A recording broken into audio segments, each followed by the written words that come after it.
Match 2 was done. Match 1 में भी trigonometric function के थ्योरम हो गए थे और पेयर ऑफ स्ट्रेट लाइन के थ्योरम हो गए थे, है ना।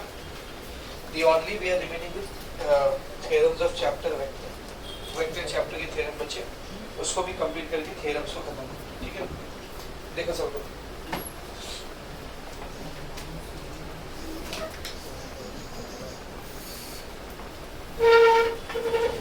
टोटल वेक्टर चैप्टर में आपको मैंने 10 थ्योरम्स दिए ना, और भी थ्योरम्स है इसके अलावा भी vector, but these are the most important theorems जो रिपीटेडली बोर्ड में पूछे गए, ठीक है।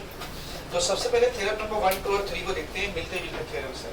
पहले इन तीनों को एक साथ कर लेते हैं, ठीक है। 1, 2 और 3 मिलता जुलता है, 4th एंड 5th मिलता जुलता है, ठीक है। और फिर 4th और 5th के ऊपर डिपेंडेंट है 6th और 7th, यानी 1, 2, 3 एक जैसा है, 4, 5, 6, 7 एक जैसा है, और फिर 8 अलग है, 9 और 10 एक जैसा है, ठीक है ना, ऐसा है। हम लोग उसको ग्रुप करके पढ़ेंगे, 1, 2, 3 को एक साथ, 4, 5, 6, 7 को एक साथ, 8 को अलग, 9, 10 को एक साथ। सब में अच्छे से मिलते जुलते जो थ्योरम है उनको एक साथ। तो पहले 1, 2, 3 को पढ़ते हैं हम लोग, है ना। तो 1, 2, 3 में भी पहले मैं आपको थ्योरम नंबर 2 समझाऊंगा। थ्योरम नंबर 2 पढ़ो जरा, क्या बोला थ्योरम नंबर 2 में। If A and B are any two non-zero and non-collinear vector, A और B दो वेक्टर है, non-zero है मतलब उसकी वैल्यू जीरो नहीं है, non-collinear है मतलब वो collinear नहीं है, ठीक है ना। Any two non-zero and collinear vector, then prove that any are coplanar with A and B. कोई तो भी तीसरा वेक्टर है R जो A और B के साथ क्या है, कोप्लेनर। कोप्लेनर मतलब एक ही प्लेन में। बोर्ड पे देख समझिए, A वेक्टर है, B वेक्टर, दोनों कोलिनियर नहीं, कैसे भी रहेंगे तो समझिए इसे। अब ये एक प्लेन में मौजूद है ना, तो एक तीसरा वेक्टर है R, वो भी इसी प्लेन में मौजूद है, वो भी क्या है बेटा, इसी प्लेन में मौजूद है। अपने को प्रूफ क्या करना, देखो R coplanar with A and B can be uniquely expressed as a linear combination of A and B. तो R का हम लोग A और B के लीनियर कॉम्बिनेशन में एक्सप्रेस करेंगे। लीनियर कॉम्बिनेशन मतलब, तो मैंने आपको ब्रैकेट में लिख के दिया, लीनियर कॉम्बिनेशन का मतलब क्या है, R is equals to T1 A bar plus T2 A bar, यानी पहले वेक्टर को कोई तो भी स्केलर से मल्टीप्लाई करेंगे, दूसरे वेक्टर को कोई तो भी स्केलर से मल्टीप्लाई करेंगे, दोनों को ऐड करेंगे तो तीसरा वेक्टर आ रहा है। ये चीज अपने को प्रूफ करना है। तो अगर आपको ये थ्योरम आए तो या तो ये लिख के देगा कि ये प्रूफ करो, या सिर्फ इतना लिखा रहेगा कि prove that R can be expressed as a linear combination of A। सिर्फ इतना भी लिखा रहेगा तो उसका भी यही मतलब, समझे। अब वहाँ पे जो स्केलर है T1 और T2, ये यूनिक स्केलर है। यूनिक स्केलर तो मैंने आपको मतलब बताया, तो जो स्केलर्स है उसकी वैल्यू फिक्स रहेगी और कोई वैल्यू उसकी जगह पर नहीं आ सकती। तो ये थ्योरम है, इसको अपने को प्रूव करना। अब तक दो बार ही पूछा गया, एक बार मार्च 2013 में, एक बार जुलाई 2019 में, ठीक है। लेट अस सी कैसे करेंगे, ठीक है। तो समझो, अब देखो प्रूफ क्या करना है। सबसे पहले तो R bar is equals to prove that R bar is equals to T1 A bar plus T2 B bar। यहाँ पे T1 और T2 क्या है बेटा, यूनिक है, यूनिक स्केलर है। This we need to proof. कैसे प्रूफ करें, सब लोग बोर्ड पर देखो। सबसे पहले तो A वेक्टर और B वेक्टर को कंसीडर कर लो। तो समझो दिस इज, ये O से लेकर के A तक ये वेक्टर A है, ये कौन है बेटा, वेक्टर A। और O से लेकर के B तक दिस इज वेक्टर, ठीक है। तो consider two non collinear vectors A and B along OA and OB।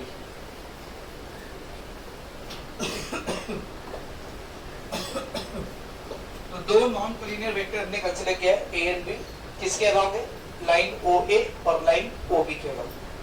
अब यहाँ पर हमको एक तीसरा वेक्टर चाहिए, और वो तीसरा वेक्टर कैसा रहना चाहिए, इन दोनों के साथ कोप्लेनर। तो एक कोप्लेनर वेक्टर ले रहा हूँ जो इन दोनों के साथ कोप्लेनर रहेगा, तीसरा वेक्टर, ठीक है ना। सब बोर्ड पर देखो, let's say this is the third vector, ये वो थर्ड वेक्टर। इस वेक्टर को नाम देते हैं R। ये कौन सी लाइन के अलाउंग है, OP, ठीक है ना। A third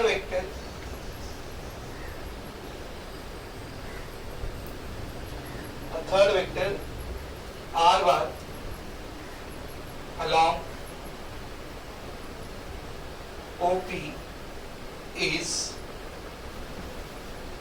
coplanar with A and B. एक तीसरा वेक्टर है आर बार जो लाइन ओ बी के अलॉन्ग है, और ये ए और बी को क्या है बेटा, कोप्लेनर। यहाँ तक समझा। अब अपने को ये आर ए और बी के लिए ये लाइन ला के दिखाना है, बहुत ही सिंपल है, सब लोग ध्यान से। ठीक है, मैं क्या कर रहा हूँ, सबसे पहले तो पी और ओ इन दो पॉइंट से जो लाइन है इसको डायगोनल मानते हुए एक पैरेललोग्राम बनाएगा। कैसा पैरेललोग्राम, देखो यहाँ पे एक लाइन बनाना पड़ेगा जो इसके पैरेलल है, तो इधर मैंने एक लाइन बना दिया जो ओ बी को पैरेलल, इस लाइन को नाम दे दिया मैंने पी एम। क्या नाम दिया बोलो? फिर यहाँ पर एक लाइन बनाया जो ओ ए को पैरेलल है, इसको नाम दे दिया मैंने पी एम। ठीक है ना, तो draw P M parallel to O B and Pn parallel to OB। ठीक है, now can you see ON vector जो है, ON vector and OB vector, ON vector and OB vector दोनों एक ही लाइन पे आ रहे हैं। ON वेक्टर और OB वेक्टर दोनों एक ही लाइन पे, तो कैसे वेक्टर है, collinear, are collinear vector. Therefore, तो याद करो जब मैं आपको वेक्टर चैप्टर पढ़ा रहा था, और अभी रिसेंटली हमने वेक्टर चैप्टर को खत्म किया डिफरेंशियल इक्वेशन से पहले, जब हम लोग वेक्टर चैप्टर को पढ़े थे तो हमने एक प्रॉपर्टी पढ़े थे, जब भी कोई दो वेक्टर कोलिनियर होते हैं तो एक वेक्टर दूसरे वेक्टर का स्केलर मल्टीपल होता है, याद है?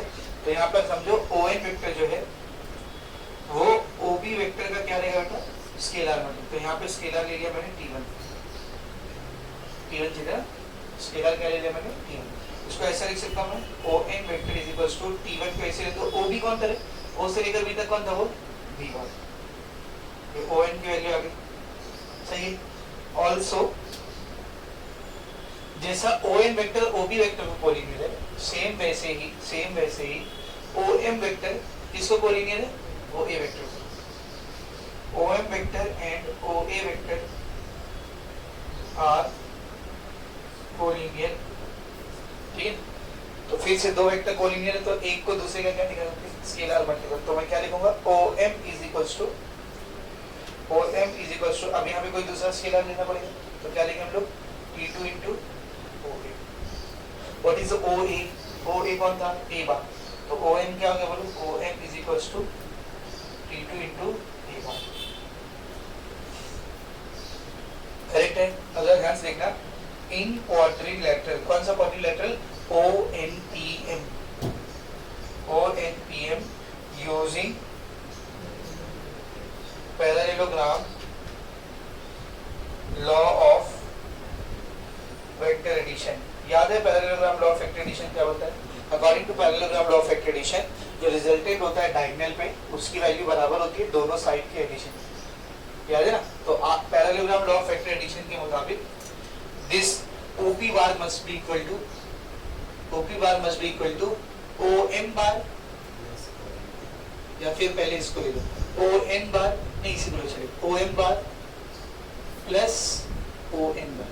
यही था ना पैरेललोग्राम लोग, कि अगर एक पैरेललोग्राम हम लोग ऐसा बनाते हैं तो जो डायगोनल पे रहता है वो रिजल्टेंट करता है इन दोनों का, P और Q, है ना? तो R bar is equals to P and Q। याद है जब हम लोग वेक्टर का बेसिक पढ़ रहे हैं तब मैंने आपको parallelogram law of vector addition पढ़ा, ठीक है ना? तो OP bar is equals to OM bar plus ON bar. What is OP? OP कौन है, देख R। OM का वैल्यू निकाले, क्या है, T2A।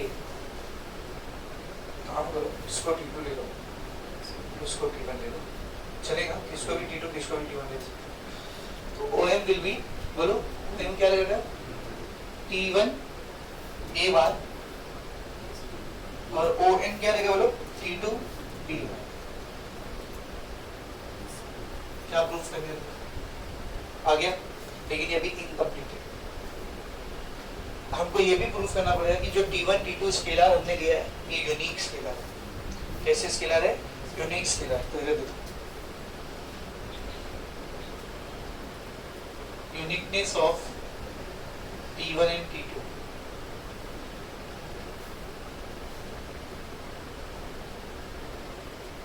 ठीक है, कैसे लेंगे?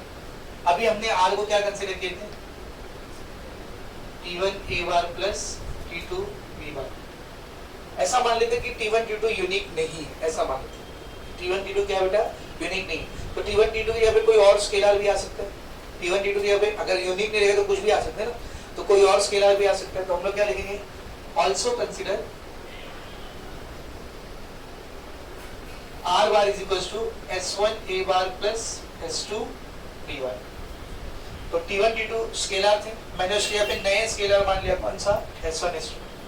अब अगर ये T1 S1 और T2 S2 इक्वल आ गए, सेम आ गए, मतलब ये S1 S2 वही है जो T1 T2 था, तो यूनिक है स्केलर, और नहीं सेम है मतलब कुछ तो भी अलग आए, यानी स्केलर यूनिक नहीं।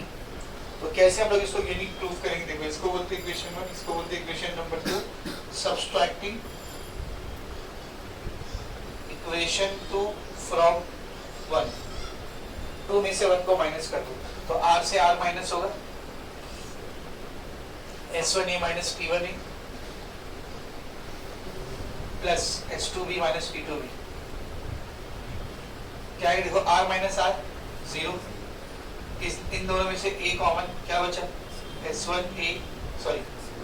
S1 minus T1A plus S2 minus T2B।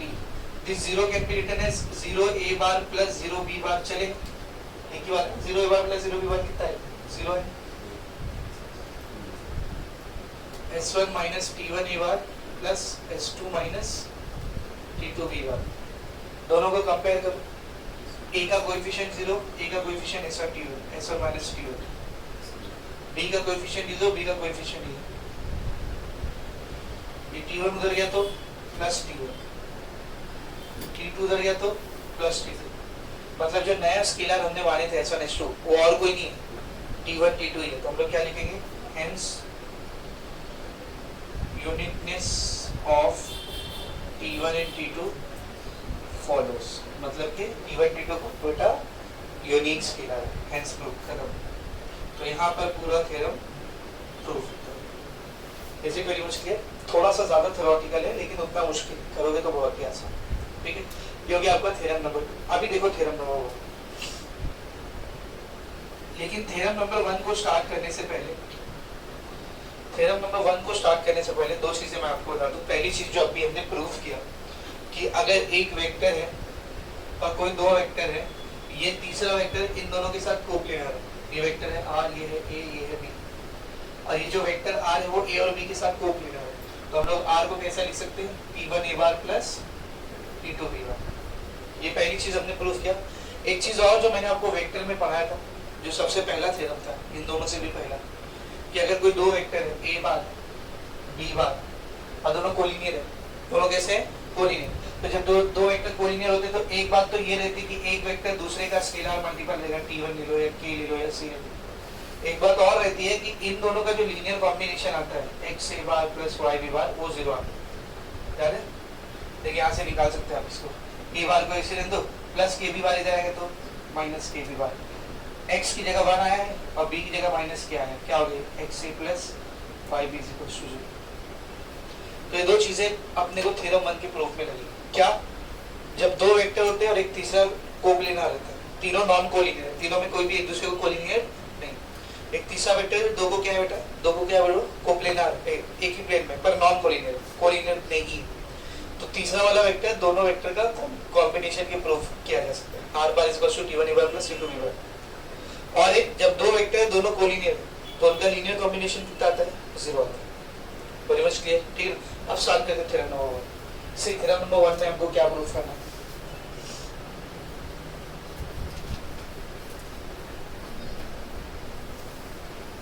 देखो, proof that three vector A, B and C are coplanar. तो तीन वेक्टर है A, B, C, तीनों कैसे हैं बेटा, कोप्लेनर है। इफ एंड ओनली इफ यानी condition if and only if, सिर्फ और सिर्फ तभी पॉसिबल है। If and only if logic में पढ़े थे, इफ एंड ओनली इफ की जगह पे कौन सा सिंबल आता था, डबल इंप्लाई। डबल इंप्लाई में एरो इधर भी आता था और एरो इधर, मतलब पहली इक्वेशन दूसरी इक्वेशन को इंप्लाई कर रही है और दूसरी वाली पहली वाली को इंप्लाई कर रही है, दोनों साइड ट्रू होना चाहिए। If this then this, if this then this, दोनों साइड इंप्लीकेशन होना चाहिए, है कि नहीं, याद रखना इसको। Prove that three vector A, B, C are coplanar if and only if there exists a non-zero linear combination xa plus yb plus zc is equals to 0। तीन वेक्टर तभी कोप्लेनर होते हैं जब उनका लीनियर कॉम्बिनेशन कितना होता है बेटा, जीरो होता है। इनका लीनियर कॉम्बिनेशन क्या होता है बोलो, जीरो होता है। नॉन जीरो मतलब सर एक्स वाई जेड, वो जो तीन स्केलर लिखा है ना, उसमें तीनों जीरो नहीं हो सकते, तीनों जीरो नहीं हो सकते। एक जीरो रहेगा तो भी चलेगा, दो जीरो रहेगा तो भी चलेगा, लेकिन तीनों जीरो नहीं हो सकते। समझ में आ रहा अच्छे से? प्रूफ करते हैं, बहुत ही सिंपल। कितने वेक्टर लेने बोला उसने, तीन, और तीनों कैसे हैं बोलो, कोप्लेनर। कोलिनियर रहेंगे या नहीं रहेंगे, हो भी सकते हैं, नहीं भी हो सकते हैं, है कि नहीं? तो देखो हम लोग प्रूफ करते हैं, सब बोर्ड पर देखना। To prove that x a plus Y b plus z c is equals to zero. X a plus Y b plus z c is equals to zero. तो अभी पहले प्रूफ करेंगे हम लोग ओनली इफ पार्ट। पहले क्या proof करेंगे बोलो हम लोग, ओनली इफ पार्ट। ये ओनली इफ पार्ट का मतलब क्या है sir, what do we mean by only if part? हम लोग इन तीनों वेक्टर को ए बार बी बार सी बार को कोप्लेनर मान लेंगे और ये लाइन लाके दिखाएंगे। तीनों वेक्टर को कोप्लेनर मान लेंगे और ये लाइन लाके दिखाएंगे।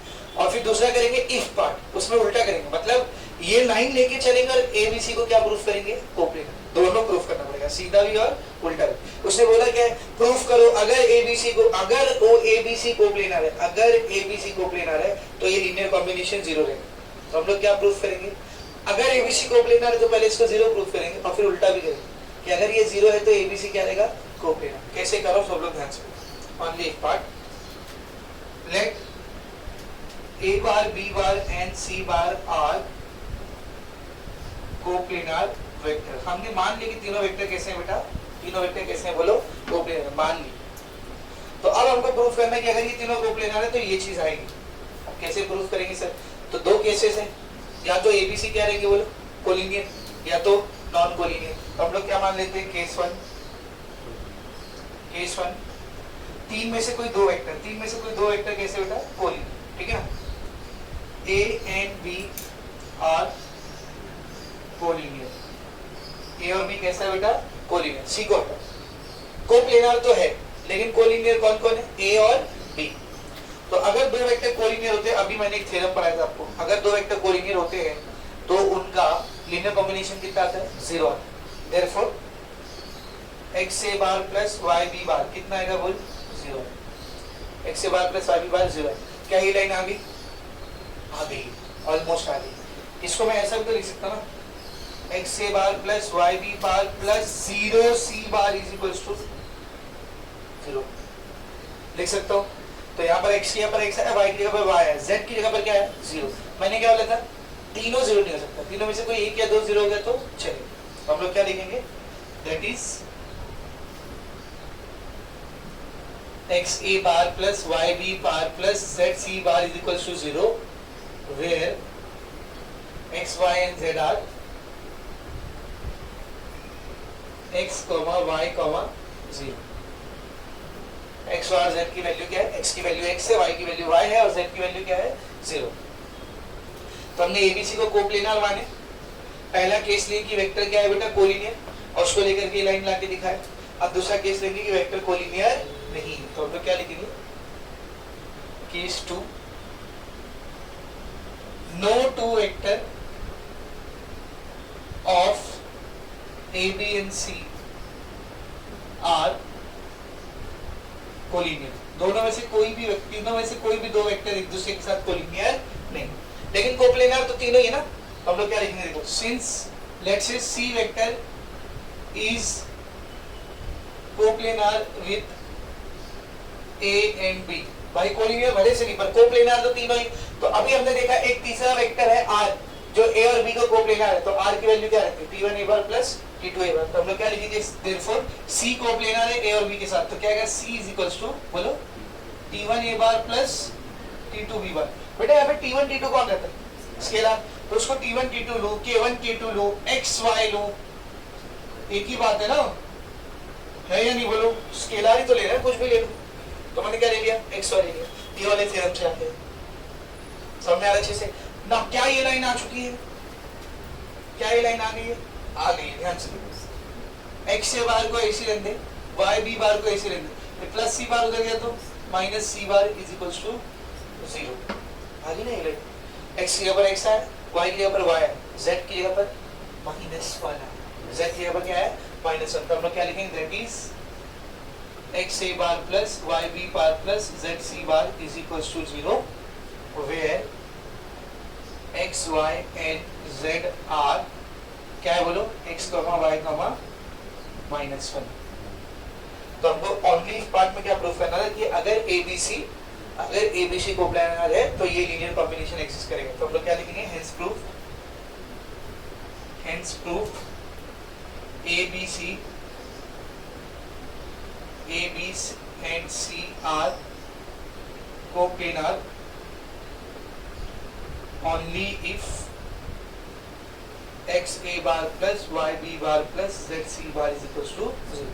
पहले हमने प्रूफ कर दिया कि ये तीनों कोप्लानर रहेंगे सिर्फ और सिर्फ कब, जब ये लीनियर कॉम्बिनेशन कितना आएगा 0। ये तो सीधा प्रूफ किया। अब कैसा प्रूफ करना पड़ेगा, उल्टा। तो सीधे वाले को हमने क्या बोलते हैं, ओनली इफ पार्ट, उल्टे वाले को बोलते हैं इफ पार्ट। उल्टे वाले को क्या बोलते हैं, बोल इफ पार्ट। इसको प्रूफ करने का यही तरीका ही, उल्टे वाले को बोलते हैं इफ पार्ट, यानी इसमें उल्टा करेंगे, ये मान के चलेंगे और प्रूफ करेंगे कि ए बी और सी क्या है बेटा, कोप्लानर। तो सब लोग ध्यान से देखो, कंसीडर, याद तो बहुत ही आसान है, consider x a bar plus y b bar plus z c bar is equal to 0 where at least one of x y and z is non-zero। तो ये लीनियर कॉम्बिनेशन कंसीडर किया जिसमें x और y और z में से कम एक तो कैसा रहना चाहिए, नॉन जीरो। तीनों जीरो नहीं हो सकते, कोई तो भी एक तो भी क्या रहना चाहिए, नॉन जीरो। लेट्स से मैं बोल देता हूँ z जो है वो नॉन जीरो, z क्या है बेटा, नॉन जीरो। तब ये जो लाइन लिखी हुई है x a bar plus y b bar plus z c bar is equal to 0, इसमें z c बार को ऐसे रहने दो, प्लस x a बार उधर गया तो minus x a bar, plus y b बार उधर गया तो माइनस y b बार। यहाँ पर z कौन है, नॉन जीरो। तो नॉन जीरो नंबर से डिवाइड कर सकते हैं ना, जीरो रहता तो डिवाइड नहीं कर सकते, क्योंकि जीरो से किसी को भी डिवाइड करोगे तो इनफिनिटी। और z इज नॉन जीरो, तो z को पूरे से डिवाइड कर दो, c is equals to minus x a bar by z minus y b bar by z। यहाँ पे लिखो क्योंकि z जो है वो नॉन जीरो है, जीरो नहीं। इसके नॉन से भी रिटर्न है, c is equals to minus x by z a bar plus minus y by z c bar, sorry b bar. ये कैसा लिख रहे थे, r is equals to t1 a bar plus t2 b bar, ऐसा लिख रहे। और ऐसा कब आता है, जब r a और b तीनों क्या हो, कोप्लानर। तो हम लोग क्या लिखेंगे, therefore c bar a bar and b bar are coplanar. तो क्या प्रूफ करना था कि अगर ये लीनियर कॉम्बिनेशन एग्जिस्ट करता है तो तीनों वेक्टर क्या है, कोप्लानर। हो गया proof, hence proof if x a bar plus y b bar plus z c bar is equal to 0 then a bar b bar and c bar are coplanar. खत्म हो गया, समझा। तो दो थ्योरम यहाँ पर हमने प्रूव कर ली, थ्योरम नंबर 1 और थ्योरम नंबर 2। अब इससे मिलता जुलता है कौन सा थ्योरम बेटा, थ्योरम नंबर 3, उसको करते हैं। 3 नॉन कोप्लानर वेक्टर ABC जो है ये 3 नॉन कोप्लानर वेक्टर है, ठीक है ना। नॉन कोप्लानर मतलब तीनों में से कोई भी कोप्लानर नहीं है, अलग अलग प्लेन में। तीनों कैसे बोलो, अलग अलग प्लेन में। Then prove that any vector r in space, तब स्पेस में कोई तो भी एक चौथा वेक्टर है, कौन सा, r, can be express uniquely express as linear combination of ABC। तो उसको ABC के लीनियर कॉम्बिनेशन में हम लोग दिखा सकते हैं। दैट इज कैसे दिखा सकते हैं बोलो, R bar equals to x a bar plus y b bar plus z c bar. यहाँ पर x y z क्या है बेटा, यूनिक स्केलर है। समझ में आ रहा है, जीरो यूनिट स्केल। अब तक एक ही बार आया है जुलाई 2022 में, ठीक है। तो लेट्स सी कैसे करेंगे इसको। सबसे पहले तो अपने को प्रूफ क्या करना है बेटा, to prove that x a bar plus y b bar plus z c bar is equals to, sorry r bar है ना।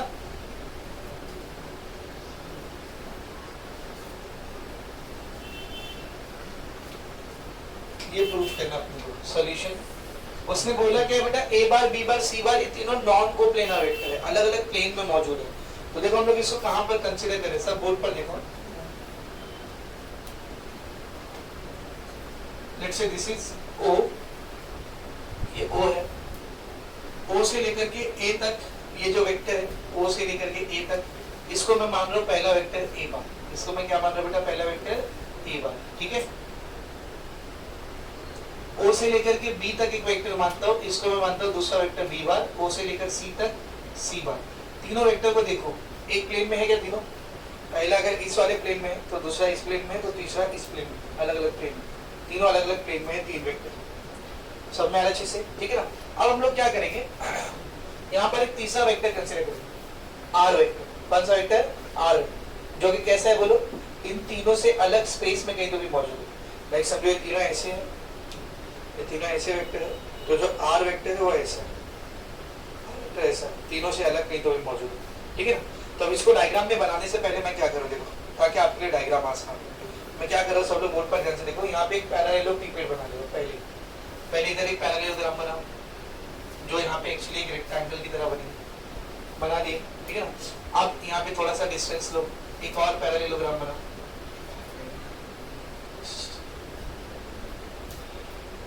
बना लिए।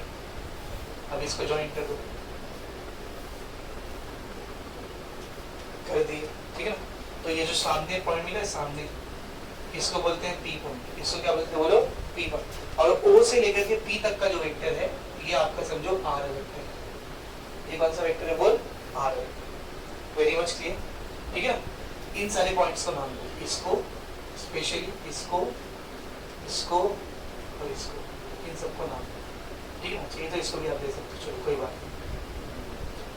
8 में से एक पॉइंट को हमने O नाम दे दिया, एक को A नाम दे दिया, है ना, सॉरी P नाम दे दिया, Q R S T U, ठीक है। तो डायग्राम कैसे बनाना है सबको एकदम अच्छे से समझो। फिर से एक बार बताता हूँ, ऐसे था, यहाँ एक रेक्टेंगल बनाए, थोड़ी सी जगह इधर छोड़े, सेम वैसे ही यहाँ पे एक रेक्टेंगल बनाए, इसको इस वजह से ज्वाइन कर दिया, तो ये P मिल गया। सब में अच्छे से, बस थोड़ा ऐसा बनाना है कि P थोड़ा ऊपर है ताकि R आप दिखा सको। अब यहाँ पे देखो R नहीं दिखेगा बराबर, तो थोड़ा ऊपर बनाना है आपको, समझ में आ रहा है। देख फिर से देख, यहाँ पे एक रेक्टेंगल बनाए, इधर जगह नहीं, यहाँ पे एक रेक्टेंगल बनाए, इसको ज्वाइन कर दिया, ये पॉइंट अपना P है, इसको O से ज्वाइन कर दिया, ये O की, समझा अच्छे से, वेरी मच क्लियर, ठीक है ना। Now let's see what we have to do. पहले इसको लिखते हैं, इसके बारे में consider 3 non coplanar vectors A, B and C along OA, OB and OC, ठीक है ना। The third vector R along OP is present in space, ठीक है ना, such that a parallelepiped, parallelepiped मतलब ये जो बॉक्स बन is formed as shown, जैसा कि डायग्राम में हम लोग दिखा रहे हैं। अब यहाँ से एकदम आसान है, सब लोग ध्यान से देखना। सबसे पहले ये O से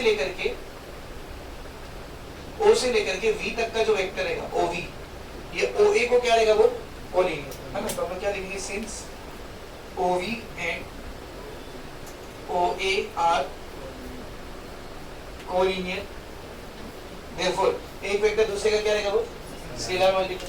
तो OV क्या रहेगा बोलो, OV क्या रहेगा x into OA, करेक्ट है, x into स्केलर, स्केलर का नाम क्या ले लिया मैंने x। तो OV को मैं क्या लिख सकता हूँ बोलो, OV को मैं क्या लिख सकता हूँ x into OA कौन था बेटा, O से लेकर A तक कौन था A1, तो x into A1, ठीक है। अब जाहिर सी बात है ऐसे ही आप OR निकाल सकते हो और OC निकाल सकते हो, सॉरी OT निकाल सकते हो, है ना। तो फिर से पूरा लिखने के लिए आप लोग क्या लिखेंगे, सिमिलर, जिधर काइंडली करने का रहता है सिमिलर, ठीक है। क्या रहेगा देखो OR कौन रहेगा बोलो, y into पूरा कितना था बेटा B एंड OT कितना रहेगा बोलो Z into पूरा कितना था बोल C1। यहाँ तक सबको ठीक है। बेटा? ये जो बड़ा वाला ये जो आर बार दिख रहा है, आर बार, मैं क्या कर रहा हूँ, ओवर यू को ज्वाइन कर दे रहा हूँ, ओवर यू को ज्वाइन कर दे रहा हूँ, तो आपको एक ट्राइंगल बनता हुआ दिख रहा है, एक ट्राइंगल बनता हुआ दिख रहा है, ओ यू पी दिख रहा है।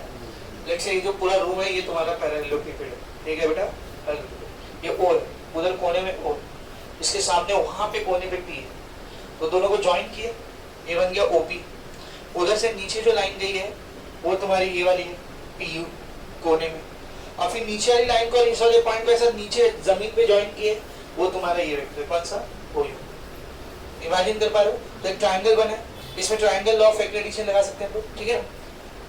ओपी का सेंस कैसा, देखो ओपी का सेंस कैसा है, ऐसा ओपी का सेंस ऐसा।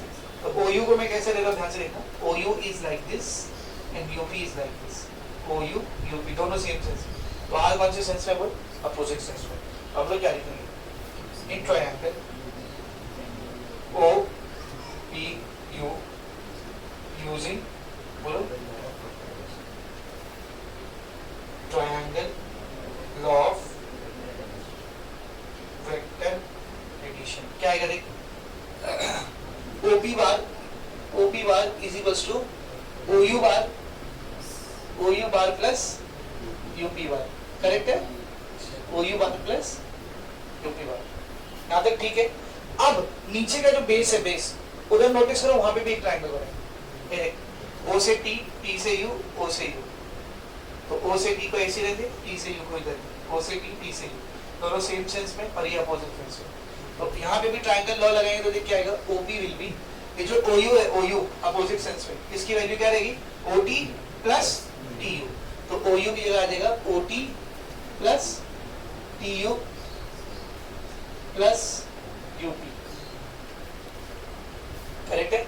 इसका रीजन हम लोग यहाँ पर दे देंगे, सिंस OU बार जो है, OU बार उसकी वैल्यू रहेगी OT बार प्लस TU बार, ठीक है? अब इसमें से अपने को पता क्या क्या, देखो OV पता है, OR पता है, OT पता है, इन तीनों में से कौन दिख रहा था, खाली OT, बाकी का कुछ नहीं दिख रहा था। अभी दिखेगा, रुको इधर ध्यान से देखो, ये TU है, TU ये किसको पैरेलल है, OV है ना? तो TU की जगह पर मैं क्या लिख सकता हूँ, OV, सही है? UP देख, UP where is UP, this is UP, किसको पैरेलल है देख, बोला OR को। यहाँ पे रीजन देंगे हम लोग, since TU is equals to OV and UP is equals to OR, ठीक है? तो ये मेरे को OP की वैल्यू आ रही है, OP is equals to OT plus OV plus OR, चारों की वैल्यू रखो। व्हाट वाज OT, OT का OP क्या था, सॉरी OP क्या था, R1, OP क्या था रे, R1, OT कौन है, OT ZC, OV X और OR Y। थोड़ा सा इसको आगे पीछे करो, क्या बनेगा, R bar is equals to XA bar plus YB bar plus ZC bar. यही प्रूफ करने का था, पर ये कंप्लीट नहीं हुआ। आपने को ये भी बताना था कि X Y Z कैसे स्केलर है, यूनिक स्केलर, पर क्या लिखा है, X Y Z are unique scalar. तो जैसा पहले की थे वैसे अभी भी uniqueness of X Y and Z। तो अभी जो हमने प्रूफ किया है कि R बार की वैल्यू बराबर है XA bar plus YB bar plus ZC बार। एक और कंसीडर कर लेते हैं, ऑल्सो कंसीडर, क्या कंसीडर कर लेते हैं, देखो तो घर से फोन क्यों आ रहा है, क्या कंसीडर कर लेते, देखो R bar is equal to X dash A bar Y dash B bar Z dash C bar. तो X Y Z लिया, उसके बाद नया स्केलर मान लिया X dash Y dash Z dash. अपने को प्रूफ करना है कि ये और ये सेम ही है, तभी तो यूनिक प्रूफ होगा ना। तो कैसे करेंगे, अभी जैसा करेंगे वैसे करो। इक्वेशन नंबर 1, इक्वेशन नंबर 2 क्या लिखेंगे, बोलो इक्वेशन 2 माइनस इक्वेशन 1 क्या है, देखो R minus R, X A bar minus X A bar, X dash A bar minus X A bar, Y dash B bar minus Y B bar, Y dash B bar minus Y B bar, Z dash C bar minus Z C bar. R minus R 0, क्या बचेगा इधर x dash minus x a bar, y dash minus y b bar, z dash minus z c बार। ये zero को क्या लिखेंगे, 0 a bar plus 0 b bar plus 0 c bar is equals to x dash minus x a bar, y dash minus y b bar, z dash minus z c bar. तो देखो x dash minus x क्या value आ रही है इसकी, 0, y dash minus y क्या value आ रही है, 0, z डैश माइनस z क्या वैल्यू आ रही है, 0, x डैश क्या हो गया, x, y डैश क्या हो गया, y, z डैश क्या हो गया, z। सही, क्या प्रूफ हो गया यहाँ से, x y z क्या यूनिक है, जो नया स्केलर माने वो भी असल में x y z ही है, ठीक है ना। तो क्या लिखेंगे, hence uniqueness of x y and z follows। समझा अच्छे से, ये हो गया आपका थ्योरम नंबर 3। तो 1 2 3 हो गए, तीनों एक ही टाइप के थ्योरम से देख रहे हैं, एक ही तरीके से प्रूव हुए 1 2 3, ठीक है। अभी 4 5 6 7 चारों एक तरीके से प्रूव हो गए। डिवीजन का थ्योरम देखो सब लोग, मार्च 98, 2001, 2006, 15, 1922, अक्टूबर में 3 बार पूछा है, जुलाई में 1 बार पूछा है, so many time it has been asked। Internal division, internal section division का फॉर्मूला, ठीक है ना। अच्छा ये आता है तो 4 मार्क्स को आता है, हाँ? तो इसके साथ ना एक क्वेश्चन लगा, हेंस फाइंड आउट ऐसा, हेंस वाला, तो क्वेश्चन वाला पार्ट आपको करना है, मैं थ्योरम वाला पार्ट आपको बता दूं कैसे करना है, क्या प्रूफ करना है। देखो, let a bar b bar be any true points in the space and r bar be on the point of the line segment AB dividing it internally in the ratio m is to n, then prove that r bar is equals to m a bar plus n b bar is equals to divided by m plus n। याद है इसको use किए थे अपने vector में, like एक line है ऐसा, इसके ऊपर 2 पॉइंट है a b, इसका कोऑर्डिनेट है a बार, इसका कोऑर्डिनेट है b बार, बीच में एक पॉइंट लिया r, उसका कोऑर्डिनेट है r बार, और इस r ने a और b को m is to n में डिवाइड किया, इस रेशियो में डिवाइड किया, तो m b bar plus n b n a bar divided by m plus n, इसकी वैल्यू क्या आती है, आर, आर बार। ये चीज प्रूफ करके लाके दिखाने का, बहुत ही आसान इसका प्रूफ है, वेरी इजी, प्लीज सब बोर्ड पर लिखो। क्या प्रूफ करना है, इधर लिख देता हूं मैं, r bar is equals to DPD, r bar is equals to M b bar plus n a bar divided by m plus n, this we need to prove, ये अपने को प्रूफ, ठीक है। कैसा प्रूफ करेंगे, सब लोग बोर्ड पे ध्यान से देखना, सॉल्यूशन, ठीक है। Let a bar b bar and, नहीं पहले ऐसा लिखते हैं, r divides line a b internally in the ratio m is to n। तो R ने लाइन AB को डिवाइड किया है इंटरनली अंदर से, कौन से रेशियो में, m is to n। इसका डायग्राम बनाओ, कैसा बनेगा, ये समझो AB है, A B, इधर बीच में एक पॉइंट लिया मैंने R, तो इसमें देखो इंटरनली डिवाइड किया ना, कैसे डिवाइड किया, यहाँ से लेके यहाँ तक m और यहाँ से लेके यहाँ तक। अब टोटल 3 पॉइंट है, तो कौन से 3 पॉइंट, ए बी और आर, तीनों का पोजीशन वेक्टर कैसे लगेगा, पोजीशन वेक्टर किससे बोलते हैं, ओरिजिन से पॉइंट तक बनाया गया वेक्टर। तो लेट्स से यहाँ पे नहीं ओरिजिन है, तो ओ से लेकर ए तक जो बनेगा वो ए का पोजीशन वेक्टर रहेगा, इसको बोल देते हैं ए बार। ओ से लेके आर तक जो रहेगा वो आर का पोजीशन वेक्टर रहेगा, इसको बोल देते हैं आर बार। ओ से लेकर बी तक का जो वेक्टर रहेगा ये बी का पोजीशन वेक्टर रहेगा, इसको बोल देते हैं ओ बी बार, ठीक है। क्या लिखेंगे, let a bar b bar and r bar b position vectors of points a B and r respectively. तो तीनों का पोजीशन वेक्टर कंसीडर कर लिए, so this is how your diagram is looking like, ठीक है। अब इस डायग्राम में नोटिस करो बेटा, a are by are b क्या रेशियो है इसका, a are by are b किस रेशियो में डिवाइड किया उसने, एम इज टू एन। तो A R by are B की वैल्यू क्या रहेगी, बोलो M by N, M by correct है, एन को इधर ले लो, आर बी को इधर ले लो, तो N A r is equals to m r b, n A r is equal to m r, ठीक है ना। तो n इंटू ए आर और m इंटू आर बी दोनों का वैल्यू क्या है बेटा, इक्वल। अच्छा ये मैग्नीट्यूड की बात चल रही है वेक्टर की, मैग्नीट्यूड दोनों का n इंटू ए आर और m इंटू आर बी दोनों का मैग्नीट्यूड क्या है, देखो equal.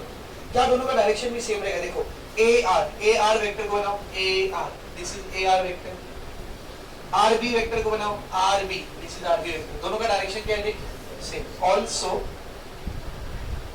N A r vector and MRB vector have same direction। तो भैया दो वेक्टर हैं जिनका मैग्नीट्यूड भी सेम है, डायरेक्शन भी सेम है। तो ऐसे दो वेक्टर जिनका मैग्नीट्यूड और डायरेक्शन सेम होता है तो उनको हम लोग क्या बोलते हैं, इक्वल वेक्टर। दोनों वेक्टर क्या रहेंगे, इक्वल। तो ये दोनों वेक्टर आपस में क्या रहने वाले, बोलो इक्वल।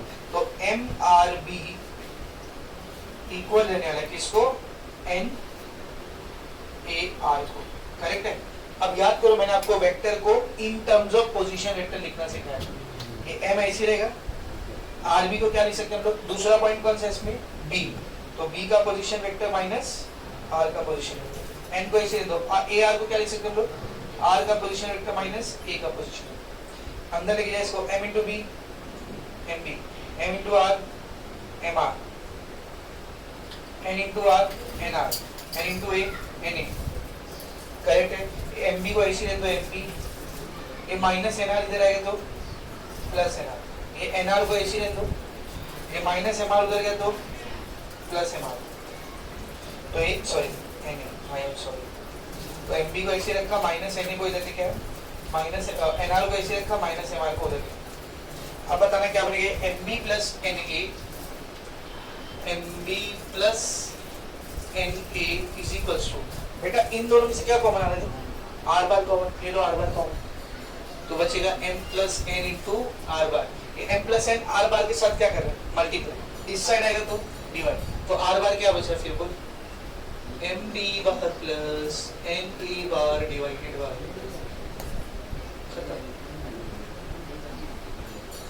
कितना सिंपल चला, so many time it has been asked, कितनी बार पूछा। अबे 4 मार्क्स में आता है, इसका मुंह है 4 मार्क्स का, नहीं इतना सा 4 मार्क्स में नहीं देगा।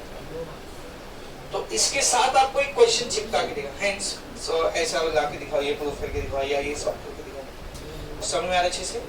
तो क्वेश्चन कैसे आते हैं अगर आपको देखना है, पीवाईक्यूज उठाओ, उसमें 2-3 क्वेश्चन आपको दिख जाएंगे, समझ में अच्छे से कि थ्योरम के साथ क्वेश्चन कैसे लगाते हैं। हाँ सिर्फ प्रूफ करके बोला तो 3 मार्क्स के लिए आपको आ सकता है, हो सकता है, पॉसिबल, ठीक है। Next one, theorem number 5। Theorem number 5 इसी का भाई है, ये इंटरनल डिवीजन है। थ्योरम नंबर 5 याद है, एक्सटर्नल डिवीजन, मतलब जो आर है वो ए और बी के बीच में नहीं रहेगा, ए और बी के बाहर कहीं पे रहेगा, इंटरनली नहीं एक्सटर्नली डिवाइड करेंगे, तो उसको प्रूफ करना अपने को, ठीक है। वो भी सेम ऐसे ही प्रूफ होता है, सेम ऐसे ही प्रूफ होता है, देखो कुछ नहीं सेम, क्या लिखा है देखो, 5वां, if a bar and b bar be any two points in the space and r bar be a point on the line segment AB dividing it externally in the ratio m is to n, then prove that r bar is equal to mb bar minus n a bar by m minus n। बताया था external division का यही formula है, same formula है, खाली plus की जगह पर क्या रहता है, माइनस आ जाता है। तो ये कम बार पूछा है, कितनी बार है, 2 बार आए हैं, मार्च 2008 जुलाई 2023, 2 बार पूछा है एक्सटर्नल डिवीजन को। This is very much clear, सबको एकदम अच्छे समझ में आ रहा है। चलो देखते हैं, to prove that, क्या प्रूफ करना देखो, बात नहीं है, to prove that r bar is equals to mb bar minus na bar divided by m minus n, ये चीज प्रूफ करना है। सॉल्यूशन देखो, एक्सटर्नल डिवीजन है, तो ये पहली वाली लाइन कैसे लिखोगे बोलो, let r divide line AB externally in the ratio, बोलो m is to n, तो इंटरनली क्या लिखे बेटा आपने, एक्सटर्नल। डायग्राम कैसा बने देखो, ये सब जो है line AB, this is point A, this is point B, ठीक है ना। अब जो R है वो AB को इंटरनली डिवाइड नहीं कर रहा, एक्सटर्नली डिवाइड कर रहा है, तो AB को एक्सटेंड करना पड़ेगा, और यहाँ पे नहीं है अपना पॉइंट R, तो ये AB को एक्सटर्नली बाहर डिवाइड कर रहा है, कौन से रेशियो में, m is to n। तो A से लेकर के R तक का m रहेगा, और बी से लेकर के आर तक का एन, एम स्टोर। अब यहाँ पे भी पोजीशन वेक्टर जब मानोगे तो दिस इज ओरिजिन, ओरिजिन से ए तक ए बार, ओरिजिन से बी तक बी बार, ओरिजिन से आर तक r bar. Very much clear. तो सेम ऐसा लिखेंगे यहाँ पे भी, let a bar b bar and r bar b position vector of points a B and r respectively. ठीक है, अब जरा ध्यान से देखना, ए आर और बी आर इसका जब रेशियो लेंगे तो क्या आएगा बोलो, a are by B are क्या आएगा बोलो, एम बाय। सेम शुरुआत हुई, सेम शुरू हुआ या नहीं बोलो, हाँ है ना, सही। ठीक है ना, एन इधर आ जाएगा, बी आर उधर चले जाएगा, n A r is equal to M B r, N A r is equal to n m B r. ठीक है ना। अब जरा मेरे को एक बात बताओ, ये दोनों का मैग्नीट्यूड तो सेम आ गया, डायरेक्शन कैसे है देखो, ए आर किधर है, ए से लेके आर तक ये पूरा वेक्टर है ऐसा, ए आर है ना। अब बी आर वो भी ऐसी रहेगा, बी आर भी ऐसी रहेगा, करेक्ट है। तो ए आर बी आर दोनों वेक्टर का डायरेक्शन कैसा रहेगा, दिस इज ए आर, ए से लेके आर तक, this is b r, b से लेके आर, दोनों का डायरेक्शन कैसा है, सेम। तो क्या लिखेंगे, also n A r vector and m B are vector have same direction. भाई दो वेक्टर हैं, दोनों का मैग्नीट्यूड भी सेम है, डायरेक्शन भी सेम है, मतलब दोनों कैसे वेक्टर है, इक्वल वेक्टर। कैसे वेक्टर बोलो, इक्वल। तो एन ए आर और एम बी आर दोनों इक्वल वेक्टर, तो ऐसा लिख देता हूं मैं, M B are vector will be equal to N A R. आप एन ए आर को एम बी आर के इक्वल भी लिख सकते हो, चलेगा दोनों। फिर से यहाँ पे पोजीशन वेक्टर वाला कंसेप्ट लगाओ, क्या है बी आर की जगह क्या है, R bar minus B bar, सही है। N are bar minus A, multiply करेंगे M into are, M R M b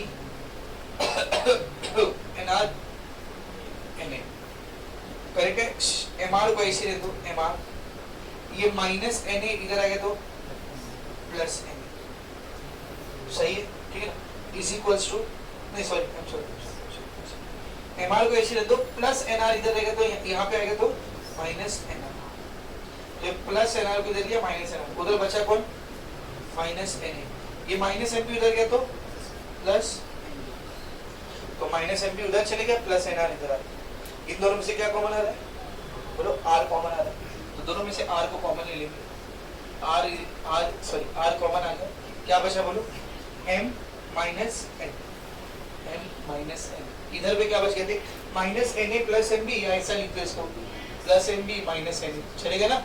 ये इधर मल्टीप्लाई कर रहा हूँ, आ जाएगा तो डिवाइड, तो R bar is equals to M B minus N A by N minus, समझे अच्छे से। So if you are able to draw the diagram correctly, then you will be able to derive it easily. समझा, internal division, external division. Next one, छठा, centroid formula.